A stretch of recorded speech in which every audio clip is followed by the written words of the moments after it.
Hi all, welcome to Viji's dream world. అందరూ ఎలాగున్నారు? మన జీవితంలో ఎంత పని ఉన్నా, ఎన్ని బాధ్యతలు ఉన్నా మనం ఎక్కువగా నెగ్లెక్ట్ చేసేది మన ఆరోగ్యాన్ని. కానీ ఒకసారి హెల్త్ పాడైన తర్వాత మన రోజువారీ పనులు కూడా మనమే చేసుకోలేకపోతే ఎంత కష్టంగా ఉంటుందో అప్పుడు అర్థమవుతుంది. నేను కూడా ఒకప్పుడు నా పనులు నేను చేసుకోలేని పరిస్థితి ఎదుర్కొన్నాను. కొద్దిసేపు కూర్చోవడం, నిలబడడం, నడవడం వంటివి కూడా చేసుకోవడానికి కష్టంగా ఉండేది. కానీ ఇప్పుడు మళ్ళీ నా కుకింగ్, ఇంటి పనులు, పిల్లల బాధ్యత నేనే చూసుకోగలుగుతున్నాను. ఈ మార్పులో యోగా, మెడిటేషన్, సరైన ఫుడ్ మరియు ముఖ్యంగా నా ఫ్యామిలీ సపోర్ట్ అనేది చాలా ఎక్కువగా ఉంది.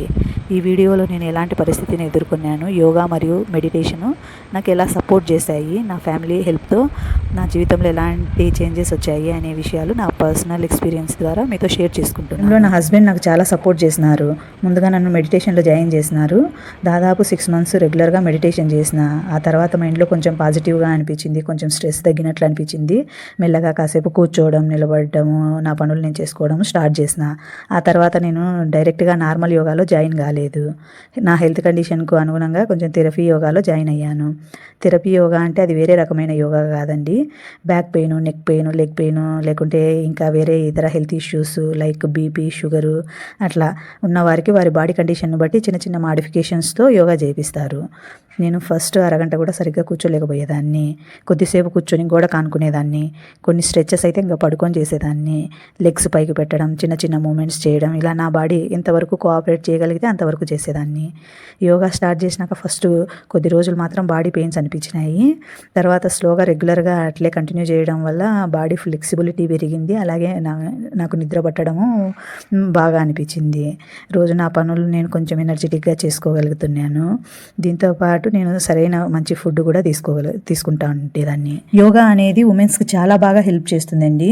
పీసీఓఎస్, పీసీఓడీలతో ఇప్పుడు చాలామంది సఫర్ అవుతున్నారు కదండి. అలాంటి వాళ్ళు ఇలాగా యోగా స్టార్ట్ చేస్తే వాళ్ళకు కొద్ది నెలల్లోనే వాళ్ళకు రిజల్ట్ అనేది తెలిసిపోతుంది. ఇప్పుడు ఇర్రెగ్యులర్ పీరియడ్స్తో బాధపడే వారికి ఇలాగ యోగా ఒక 3 to 6 months చేస్తే వాళ్ళ పీరియడ్ సైకిల్లో చేంజెస్ని వాళ్ళు డైరెక్ట్గా చూసుకోగలుగుతారనమాట. ఈరోజు బ్రేక్ఫాస్ట్కి ఏదో చూద్దాం రండి. వేడివేడిగా నేను ఏం చేశాను, వేడివేడిగా ఇడ్లీ, పిల్లలు హస్బెండ్ అందరు తినేసి ఆఫీస్ అయిపోయారు వాళ్ళు. అలాగే సాంబార్, ఎమ్మి హాట్ సాంబార్. ఇడ్లీ సాంబార్ అంటే చాలామంది ఇష్టపడే వాళ్ళు ఉన్నారు, అలాగే ఇష్టం లేని వాళ్ళు కూడా ఉన్నారు. ఇద్దరిని చూస్తుంటాం.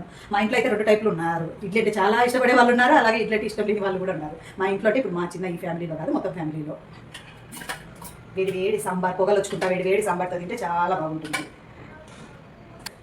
ఇలా ఉంది కదా ఉంటే దీంతో మీరు ఎంతమంది ఎలా తింటారు? ఇలా తీసుకొని ఇలా స్టైల్గా ఇట్లా తింటే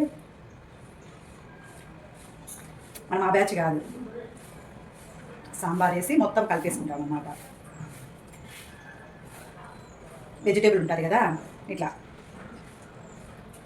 అంతా కలిపేసుకొని తీసుకొని ఒక ముద్ద వేడిగా ఉంది కలుపుకొని సూపర్ అంటే సూపర్ ఇలాగా ఎంజాయ్ చేస్తా తినాలా. హడావిడిగా తిన్నాను, అస్సలు తినలేను. ఇట్లా నేను ఈ మాదిరి తినేదాన్ని చూసి కొంతమంది ఏందంతా అట్లా కలుపుకొని తింటున్నావు, ఏంది అట్లా తీసుకొని తింటున్నావు అంటారు.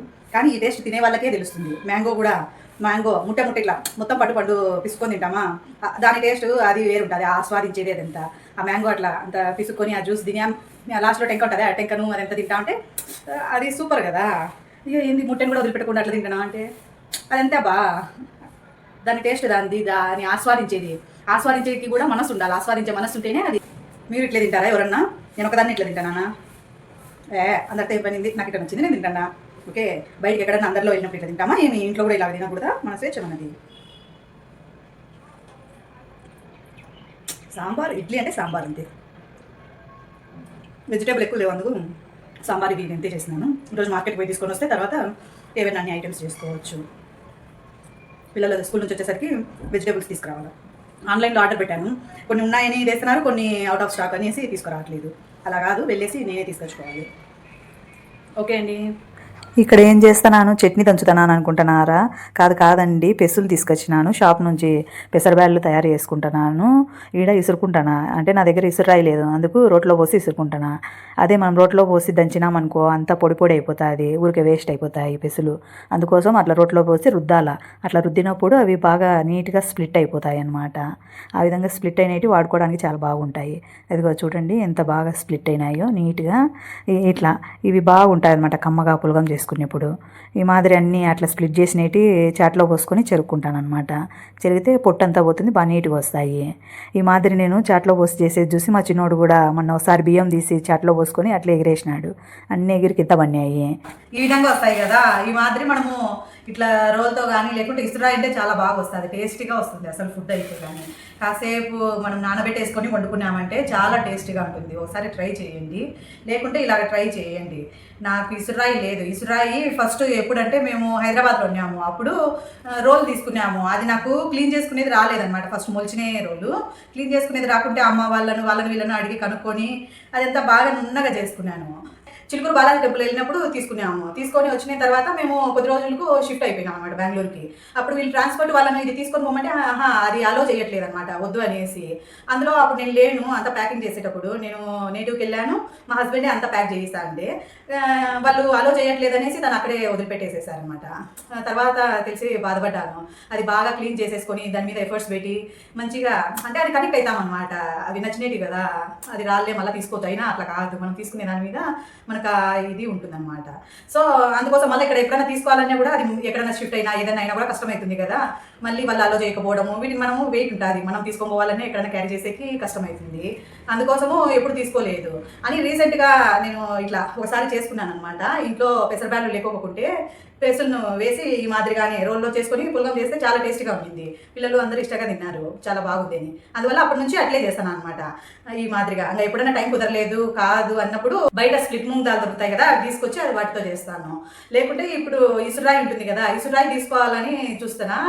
మేము లాస్ట్ ఇయర్లో ఇక్కడ వీధిలోకి కూడా వచ్చినాయి ఇసురాళ్ళు రోళ్ళు అమ్ముతా. ఇసురాయి ఎంత చెప్పారో తెలిసిన 3000 చెప్పారు. అయ్యో బాబు ఇంత కాస్ట్ ఉంటుంది అనిపించింది నాకు. కాకుంటే ఇక్కడ తీసుకోవడం కంటే నాకు టెంపుల్స్ దగ్గరికి వెళ్తాం కదా. లాస్ట్ టైం ఈ చిన్న రోల్ తీసుకునేది నిమిషాంబ టెంపుల్కి వెళ్ళినప్పుడు తీసుకున్నాను అనమాట. నెక్స్ట్ అక్కడనే ఎప్పుడైనా వెళ్ళాలి, బాగుంటుంది టెంపుల్, అమ్మవారి టెంపుల్. అట్లా వెళ్ళినప్పుడు నిమిషాంబ టెంపుల్ అక్కడనే తీసుకుందాంలే అనుకుంటున్నా. చాలా టెంపుల్స్కు అవుట్ సైడ్ ఇప్పుడు ఇలాంటివన్నీ బాగా అమ్ముతున్నారు కదా.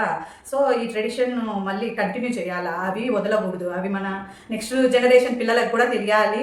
ఇదంతా హెల్తీ వేలో మంచిగా జరుగుతుంది. అంటే బిజీ లైఫ్లో మేబీ కొంచెం ప్రశాంతంగా కామ్ డౌన్, స్లో డౌన్ కావాలి అంటే ఇలాంటి ఓల్డెన్ మెథడ్, ట్రెడిషనల్ మెథడ్కి వెళ్ళడమే చాలా బెటర్గా ఉంటుందని నా ఒపీనియన్. నాకైతే ఇది చాలా నచ్చుతుంది. ఇలాగా ఓల్డెన్ ఎప్పుడైతే మేము చిన్నప్పుడు ఎలాంటి లైఫ్ స్టైల్ ఎలా ఉండిందో అలాంటి లైఫ్ స్టైల్ చాలా బాగా అనిపిస్తుంది. మీకు వీలైతే మీరు కూడా ఇలాంటి ఓల్డెన్ ట్రెడిషనల్ మెథడ్స్ను కనుమరుగైపోకుండా వీటిని కంటిన్యూ చేస్తే బాగుంటుంది. ఇది దోశ బ్యాటర్ అండి. ఇది నేను మల్టీగ్రెయిన్ దోశ బ్యాటరు. నేను ప్రతిసారి సేమ్ ఇంగ్రీడియంట్స్ అయితే యూజ్ చేయను, డిఫరెంట్ ఇంగ్రీడియంట్స్తో యూజ్ చేస్తూ ఉంటాను. కొన్నిసార్లు మిల్లెట్స్ యూజ్ చేస్తాను, కొన్ని ఇట్లా రకరకాలుగా చేంజ్ చేస్తూ ఉంటాను. మేము బయటికి వెళ్ళే ప్లాన్ ఉంది కదా, చిన్నది పర్ఫార్మెన్స్ ఉంది భరతనాట్యము. అందుకోసం ముందు రోజు నైటే నానబెట్టేసుకొని మార్నింగ్ బ్యాటర్ ప్రిపేర్ చేసి పెట్టినాను. అది ఈ మాదిరి బాగా ఫుల్ ఫర్మెంట్ అయిపోయింది. మా హస్బెండ్కు పిల్లలకు దోశలు వేసి ఇచ్చినాను, వాళ్ళు తింటున్నారు. అందులోకి ఇంకా నేను వేసుకొని తిన్నాను. దీంతో నేను పచ్చికారం చేసిన ముందు రోజు దేవుడికి కొబ్బరికాయ కొట్టినామా, ఆ కొబ్బరికాయ వేసి పచ్చికారం చేసినాను, పైన కొంచెం పప్పుల పొడి చల్లినాను. ఈ మాదిరిగా రాయలసీమ ఫేమస్ అనమాట. మొత్తంగా రెడీ చేసిన తర్వాత ఫైనల్ లుక్ ఇది అనమాట. తనను ఒక ఫోజ్ పెట్టవి అంటే అట్లా ఏదో చేస్తూ ఉంది. దీనికోసము నేను ముందే అన్ని కాస్ట్యూమ్స్, థింగ్స్ ఏమేమి కావాలనో మొత్తం ఆ థింగ్స్ అన్నీ తీసి బెడ్ మీద పెట్టుకున్నా. లేకుంటే నేను ఏం మర్చిపోతానో ఏమో, మళ్ళీ ఏదైనా మిస్ అయితే ఎలాగా అనేసి అన్నీ తీసి ముందే జాగ్రత్తగా పెట్టేసినాను అనమాట. కాకుంటే నాకు అంత ఎక్స్పీరియన్స్ ఏం లేదు ఇట్లా మేకప్ ఇదంతా, కానీ ట్రై చేస్తాను నేను. ఇది చిన్న ఈవెంటే కదా, పెద్ద స్టేజ్ పర్ఫార్మెన్స్లు అయితే అవుట్ సైడ్ చేపియచ్చులే అని. అవుట్ సైడ్ ఇక్కడ చూడండి, నాకు చెయ్యి అనేది నేను ఐబ్రో పెన్సిల్ అనేది షార్ప్ చేయాలని బ్లేడ్తో చేస్తా ఉంటే అది చెయ్యి కట్ అయిపోయింది, సర్రని బ్లడ్ వచ్చేసింది. చిన్ని అయితే భయపడిపోయింది, అమ్మ ఇలా అని. అదేం కాదులే అంటే ఇంకా సరే అనేసి వెళ్ళిపోయింది. ఈ మాదిరిగా అంతా రెడీ చేసి పెట్టినాను. నాకు ఇట్లా మేకప్ ఇదంతా కూడా ఇంట్రెస్ట్ ఉంది, నేర్చుకోవాలా ఏదైనా చేయాలా అని. చిన్ని ప్రెగ్నెంట్ ఉన్నప్పుడు కూడా నాకు ఇలాగ అమ్మ వాళ్ళ ఇంటి దగ్గర ఉన్నాను అనమాట. అప్పుడు కూడా ఏదో ఇట్లా నేర్పిస్తారు అనేసి ఒక అడ్వర్టైజ్మెంట్ వస్తే వెళ్ళాలని చాలా ఇంట్రెస్ట్గా ఉన్నింది. కాకుంటే ఆ టైంలో నాకు ఫుల్ వామిటింగ్స్ ఉన్నింది.